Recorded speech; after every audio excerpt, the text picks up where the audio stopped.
Okay, so for project number 1, I found this bird statue at a thrift store for about $6, and I'm going to take some Cowgirl Coral by DIY paint, and I'm going to mix it with, it's called Salt Wash, which is a powder form that you can use to create texture with your paint. And you can have it as thin of texture as you like or thick. I'm going to go for more of a thick consistency on this piece, and I want to use it just in the base layer of the statue. I'm going to put it in spots that are like high traffic or little crevices to kind of bring out some of the detail, because my plan for this piece is to put this texture on and then paint over it with a milk paint, and then that milk paint will crack and chip and show some of that coral color coming through. So I'm just going to mix it in really well here, and it's looking a little bit too thin still, so I'm going to add a little bit more to the consistency that I'm looking for. There we go. That's a lot thicker. So it's kind of more of like a paste.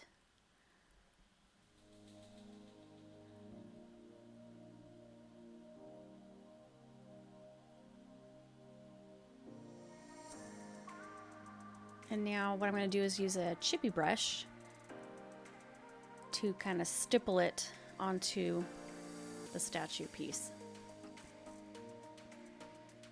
You can put as much on as you desire. I want this piece to look like it's kind of been outside sitting in the elements for quite a while.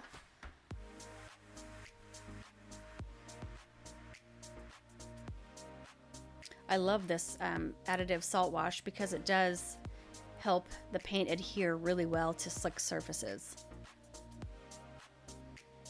So I'm just going to place the salt wash in all the areas that I feel would benefit from having some color pop through.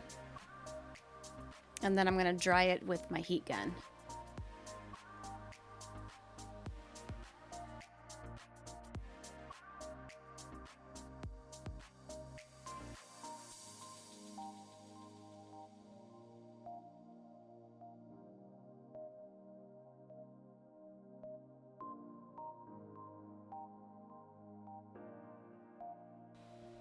This little heat gun I've had for several years. It came from when I was doing cards. It's from Stampin' Up, and it's getting pretty old, but if you don't have a heat gun, you can also use a hairdryer. That will work just as well.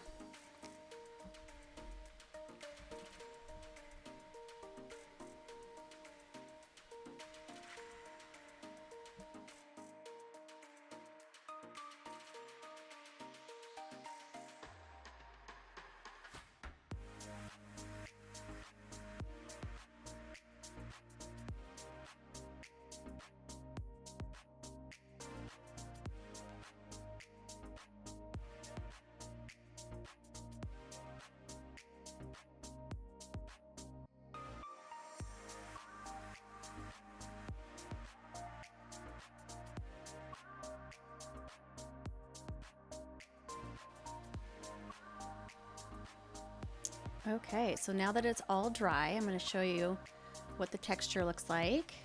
You can see it's kind of popping up here and there in different places. Just gives it more dimension to the actual base coat. And then I'm going to take some milk paint from Sweet Pickins. It's called Flour Sack. And this is just the sample pack, but it's enough to do quite a few projects actually. And with milk paint, you want to do equal parts of the powder and warm water.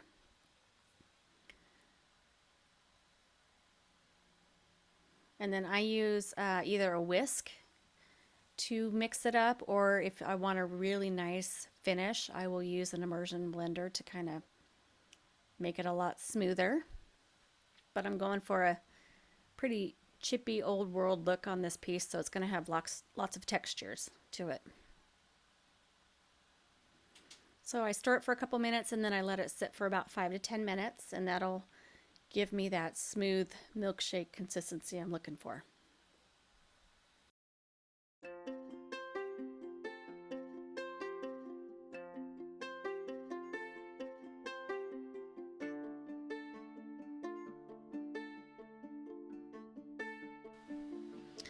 And because it's such a slick surface, I'm going to use the Sweet Pickins Extra Bond just a tiny bit in my milk paint, and that's going to help that milk paint adhere to those green slick surfaces.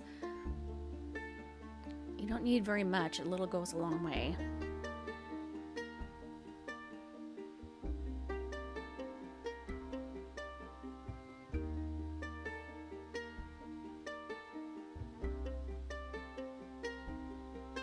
Just stir it up really good, and then I can start painting.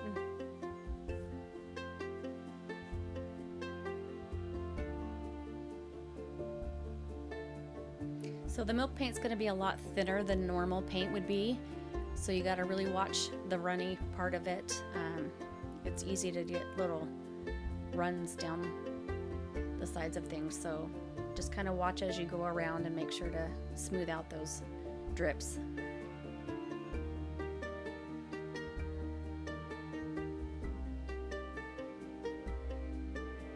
I'm going to put one even coat on and then dry it in between with my heat gun. And with the milk paint, you got to be real careful not to reactivate that coral color underneath because it has not been sealed yet. So I try not to overwork it in those areas.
And here's a look at the aftermath of the two coats. You can see it's nice and chippy in areas and has good crackle, lots of texture.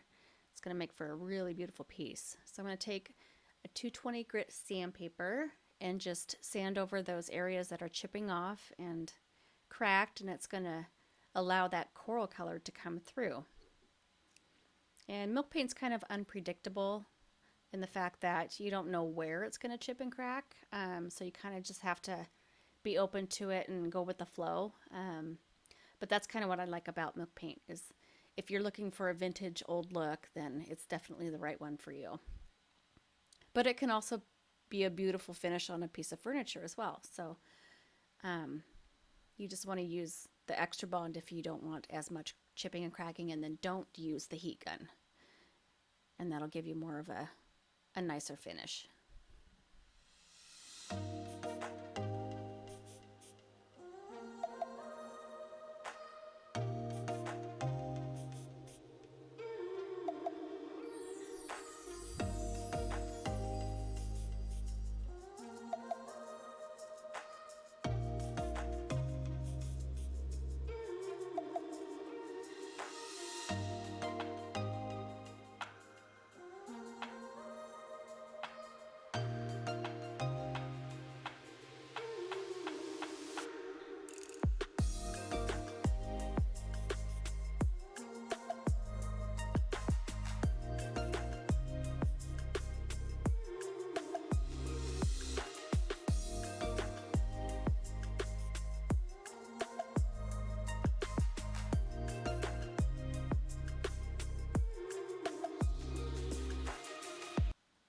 Okay, so here you can see how absolutely gorgeous that milk paint finish is.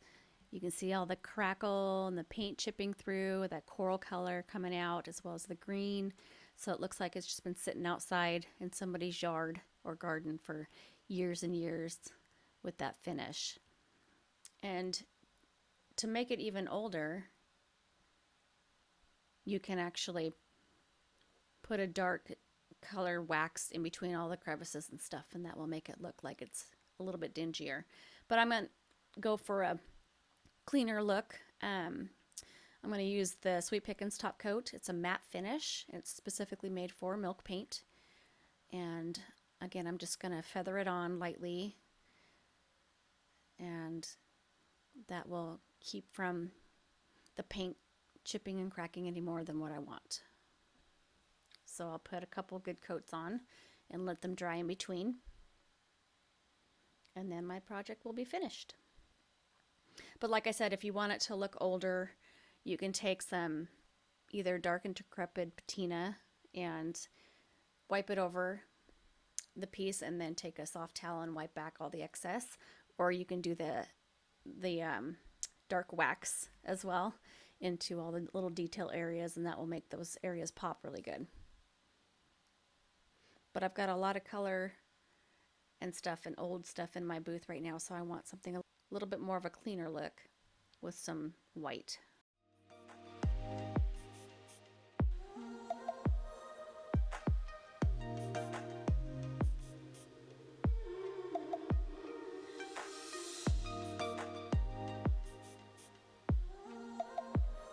And here's the final product. Sorry this one's so dark.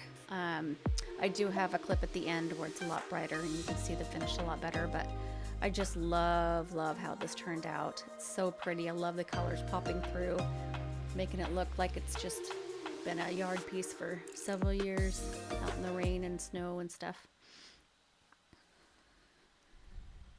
The second project here is a bird cage, and it came just like that from a thrift store. I'm going to be putting a Sweet Pickins milk paint in the color Willow over the top of that creamy color. It's got like a chippy finish already, but some of the areas were really yellow and I didn't like that. So that's why I'm putting this green over the top. I want a lot of the white to chip through, but I do want some of the green to stay as well. So that's why I'm using milk paint, because I know I can make it chip and crack with my heat gun. Again, it's a powder form, so you just put 1 part milk paint to 1 part water, and then mix it really well and let it sit for a few minutes before using.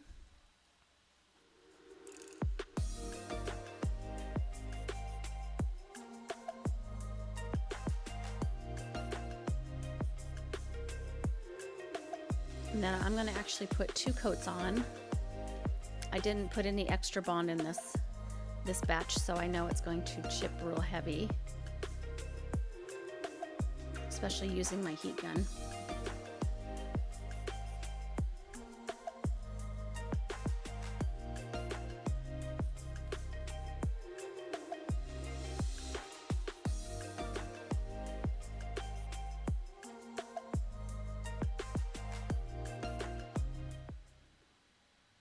Okay, so here we are with 2 coats on, and now is the fun part, to see exactly where we're going to get the distress.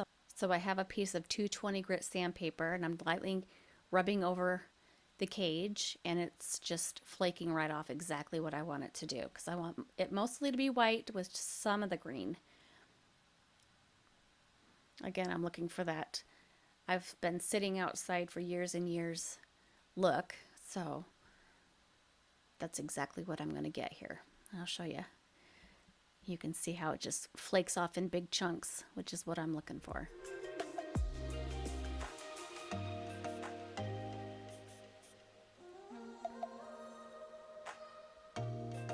And you can seal this with either like the Rust-Oleum ×2 clear matte spray, but I'm going to use the Sweet Pickins top coat, the matte finish again. And I'm going to put a couple coats of that on, and that'll help seal it in so it doesn't keep chipping and flaking away.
Okay, so because it didn't have any kind of a back piece to it, I went out to my garage and found this small piece of plywood, really thin piece of plywood, and I thought it would fit perfectly. So I'm just going to trace the inside of the cage onto the plywood, and then I'm going to take it outside and use my jigsaw to cut it out, and then use my orbital sander to sand down the edges and make them nice and smooth.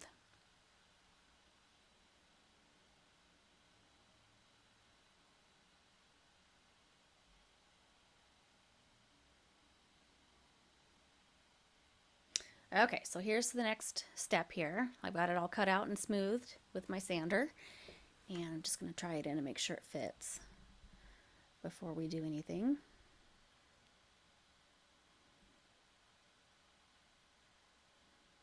And it fits perfectly.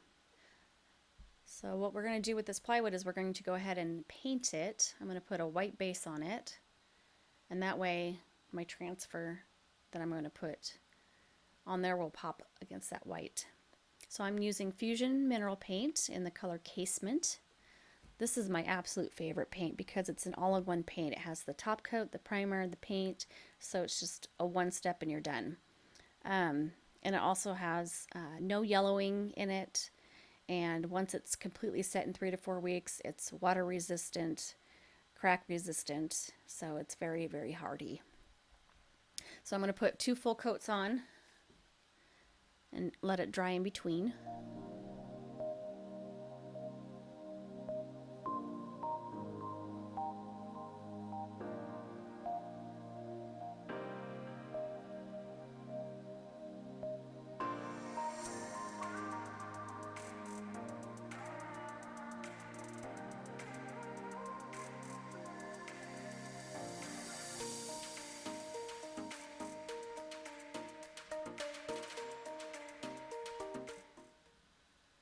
And this is the Postal Birds transfer from Redesigned by Prima. And I absolutely love this transfer. It has so many gorgeous birds on it. It took me a little while to kind of figure out which ones I wanted to put on here. But once I did, I just cut it out and kind of placed it where I wanted it. It's the nice thing about these transfers is you don't have to use it as it is. You can cut little pieces out to go wherever you want. You can be as creative as you want.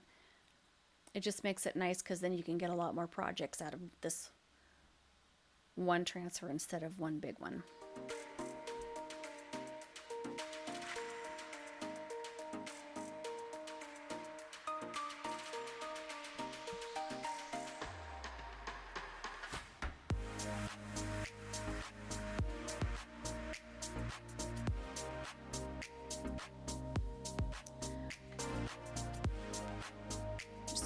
Double check, make sure it looks okay, kind of eyeball where it needs to go on the board. I don't want it too far down.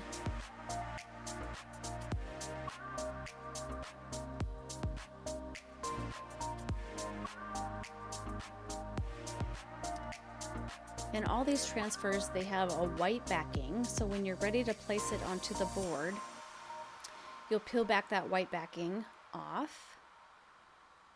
And then you will just place your transfer down. I'm going to make sure to kind of have it exactly where you want it before you push down on it, because it is kind of sticky, so it can actually pull some of that transfer off.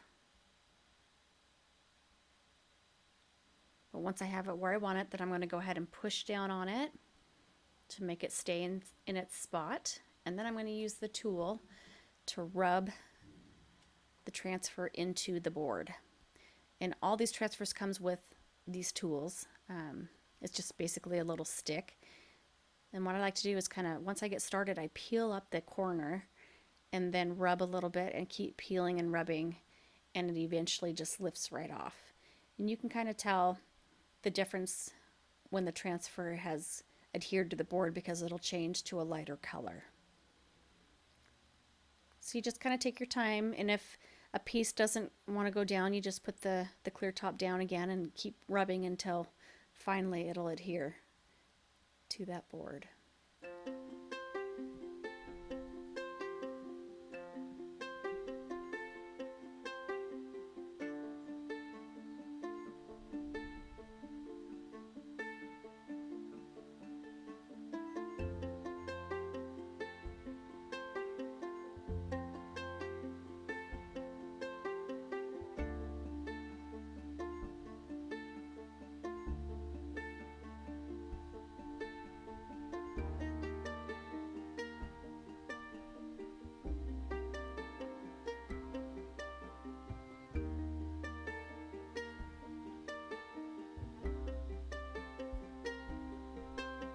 And then what I do at the end is I take that piece of paper that it came on and kind of rub over the transfer. It's called burnishing it in.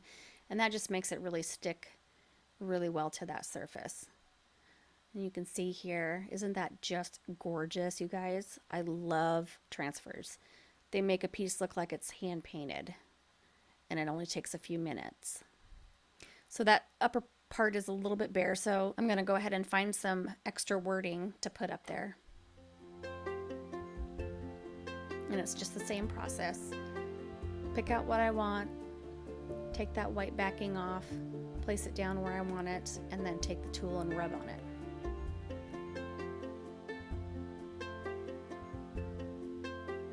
And then lift as I go.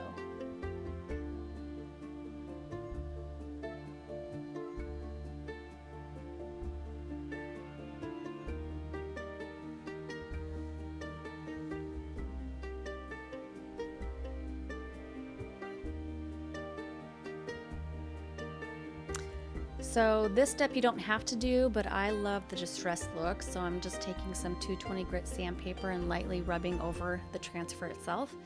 Just makes it a little bit more weathered looking and vintage.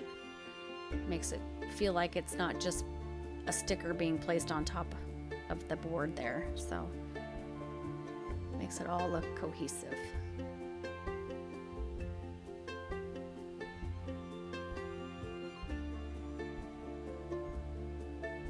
So you can see there, all that little detail with the scratches makes it look a lot older.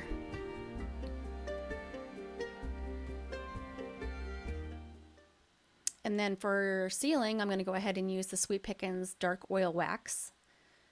Not only will it seal in that transfer, it will make that white board not so white. It'll kind of give it an aged look to it. Kind of makes it look more antique.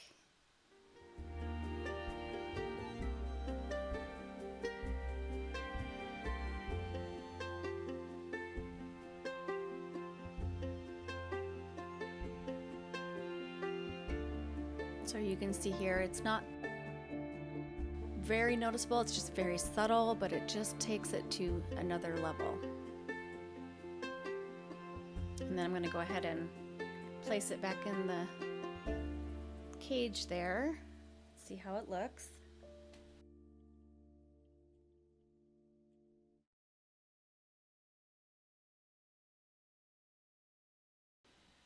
This has got to be my favorite project of today. It just is so pretty. I'm gonna have a hard time putting it in my booth. See, that just is so pretty. So in order to adhere it to the cage, I'm going to use the Tight Bond Quick and Thick glue. It's white, but it dries clear. So this is going to be for the permanent hold. I'll use this, but I'll also use some hot glue for a temporary hold, just until that Tight Bond has time to dry completely.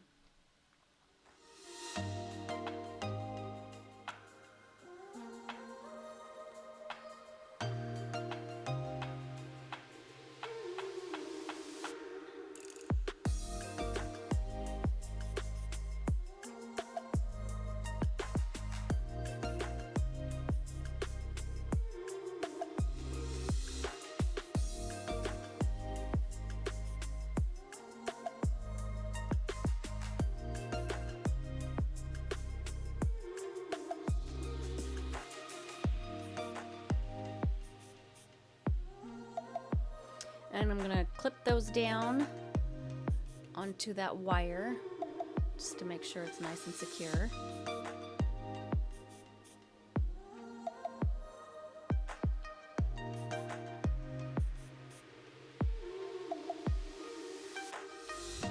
And I thought it looked a little dull at the bottom, so I thought maybe I would put a little bit of some green moss just to add some texture to the bottom, as well as color, and make it a little more natural looking.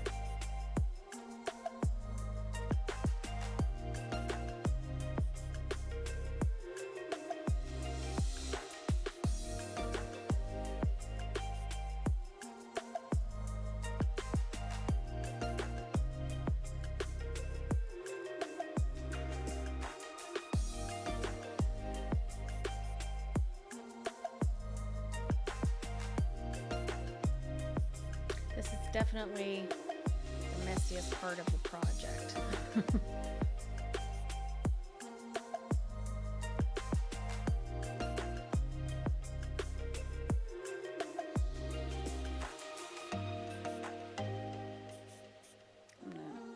Lift it up and get all that extra out and see how much more pleasing that is to look at. So I'm just going to let that dry overnight and that project will be done. And project number 3, I had this small little basket in my stash and I painted some milk paint, Sweet Pickins milk paint in the color Willow on it, and didn't quite know what to do with it, but then I thought if I take a piece of drop cloth I can add a little transfer to it and put it on the front there to make it more cute. I like taking these little baskets and making like birds' nests in them and things like that, just for some fun spring decor. So on that drop cloth, I'm taking the pieces off that are frayed. I want it to have a frayed look to it. And this is the IOD Ephemeral Melange transfer. And this transfer is actually, sorry it was upside down, but it's actually the best transfer if you want to try doing a transfer. It's a smaller packet and it does have some good sized transfers on it, and the first 4 I think are different flowers.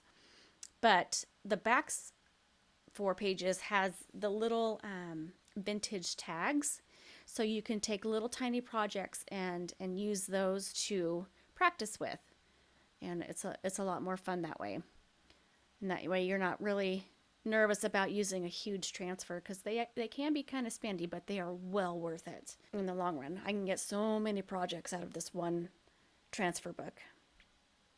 So I'm trying to figure out which one to put on there. A lot of them aren't fitting quite right. They're more vertical than horizontal. And so I went back to the front and went to this Coral Rose page. Thought these were super, super pretty. So I'm just cutting out the piece that I want. And that's the nice thing about transfers is, again, you don't have to use it how they have it. You can cut and paste together whatever you want. And so I'm actually going to cut those roses out because it's still, again, too long for my drop cloth. So I'll cut the roses out and I'll place those down first, and then I can overlap the wording on top. Like so.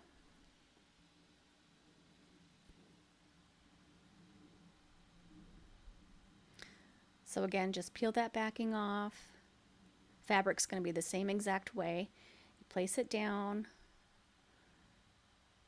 kind of rub it into place, and then use your tool. Now this is the tool that came from the Postal Birds, and the Iron Orchid Designs comes with a plastic one, and I noticed that this wood one wasn't working as well, and so I'm going to switch over, you'll see here in just a second, to the plastic one, and then it started working a lot better. So apparently you got to use the tools that go with each other.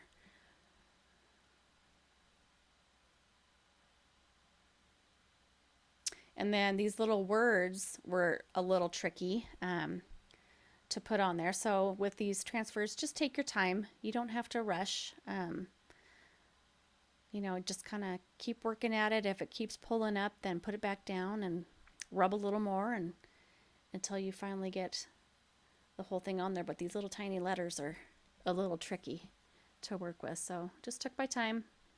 Finally got it all done. And then I will burnish it with that piece, rub it in there really good.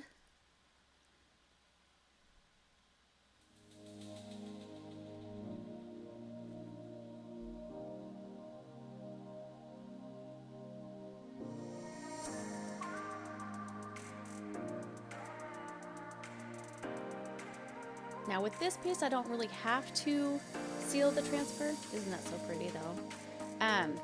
But what I did do is I just put a little bit of DIY clear wax just on top of the transfer part itself, just to help it from peeling off.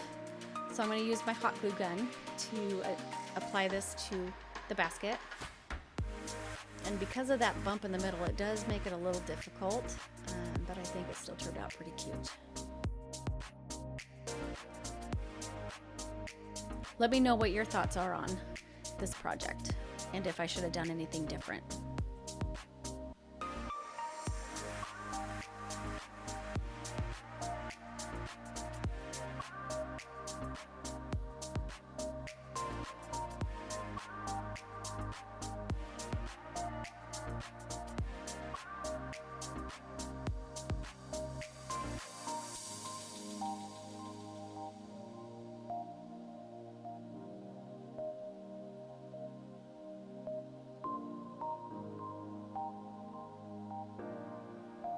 And I want to thank you again today for watching this video. Hope it inspired you to get out and be creative. And if you have any questions, let me know.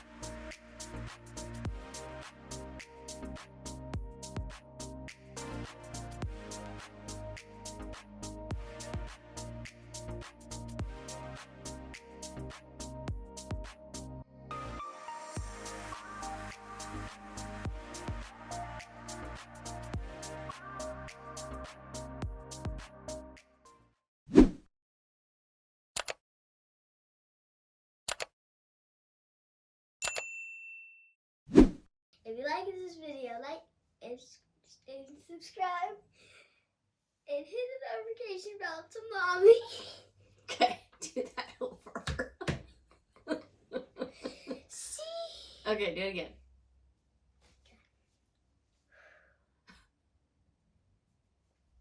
If you like this video, like and subscribe and hit the notifications to mommy.